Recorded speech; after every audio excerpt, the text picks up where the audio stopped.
मैं उस दिन एक्चुअली काम मांगने गई थी बिकॉज मेरे फैमिली से कोई भी फिल्म इंडस्ट्री में नहीं है। मुझे ये भी नहीं पता था कि मतलब कैमरा कहाँ रखते होंगे या I would like to know from you कि what was the reason to say yes to this film?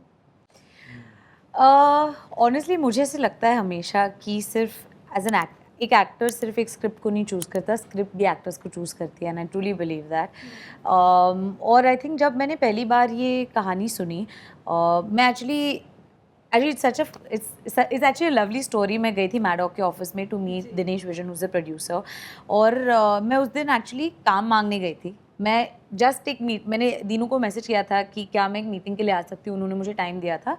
और मेरे पास कुछ ज़्यादा उस दिन बात करने के लिए नहीं था, बस इतना था कि मुझे मैडॉक के साथ कोलैबोरेट करना है, अगर कुछ काम है तो I want to be a part of it.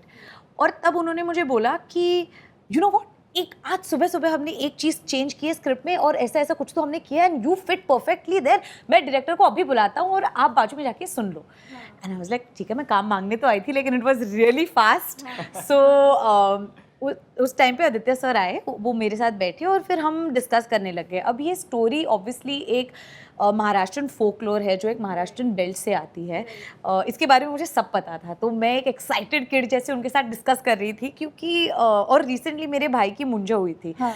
तो मेरे लिए सब कुछ ऐसे like I don't know, I mean, it was almost like the universe was saying कि you have to be a part of this.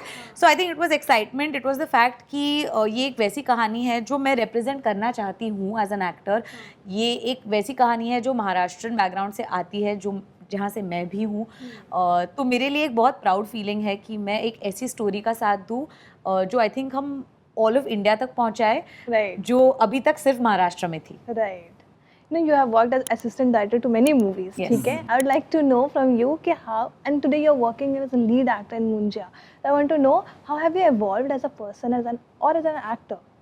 I think because मेरे family से कोई भी फिल्म इंडस्ट्री में नहीं है, तो मुझे पता ही नहीं था कि फिल्में बनती कैसे हैं। मुझे ये भी नहीं पता था कि मतलब कैमरा कहाँ रखते होंगे या कैमरा की लेंसेज यूज़ होती होंगी या कैमरा खुद उठा के लोग क्लोजअप के लिए लाते होंगे। तो मुझे ये भी नहीं पता था, ये बेसिक चीज़ें नहीं पता थी। तो मैं ऑडिशन कर रही थी और तब मैंने कॉन्शियस डिसीजन लिया था कि मैं बिहाइंड द सेट काम करूँगी ताकि मैं ये सब सीखूँ। और एज एन असिस्टेंट डायरेक्टर मुझे बहुत सीखने मिला from love Ranjan sir, from Sanjay Leela Bhansali sir. और ये सारे सेट पे रह के ना मैंने टेक्निकलिटी बहुत सीखी और मैंने वहाँ पे फ्रॉम एक्टर्स भी बहुत सीखा, जैसे Ranveer Singh, Deepika Padukone, Priyanka Chopra, Kartik Aaryan, Nusrat Bharucha, all these people, मतलब इनक्रेडिबल परफॉर्मर्स। तो आई थिंक बस साइड पे खड़े रह के उनके हर टेक को देखना भी एज एन एक्टर मेरे लिए बहुत बड़ी चीज़ थी, क्योंकि मैं उनसे सीख रही थी। क्योंकि हर टेक अलग होता है, हर टेक में वो कुछ और करने की कोशिश करते हैं, डायरेक्टर्स आके उनको बताते हैं कि अच्छा ये चेंज करो, ऐसा करो, तो वो अडेप्ट करते हैं क्विकली, यू नो। तो आई थिंक ये सारी चीज़ें मुझे पता नहीं थी, तो ये मेरे लिए सबसे ज़्यादा बड़ी लर्निंग थी कि ओके एक्टर्स कैसे परफॉर्म करते हैं। और उसके बाद आई थिंक मेरा मानना ये था कि मुझे सबसे पहले बहुत जल्दी काम मिल नहीं रहा था, मैं बहुत ऑडिशन करती थी। तो मैंने तब डिसाइड किया था कि जब मौका मिलेगा ना तो मुझे सब जानकारी पूरी होनी चाहिए।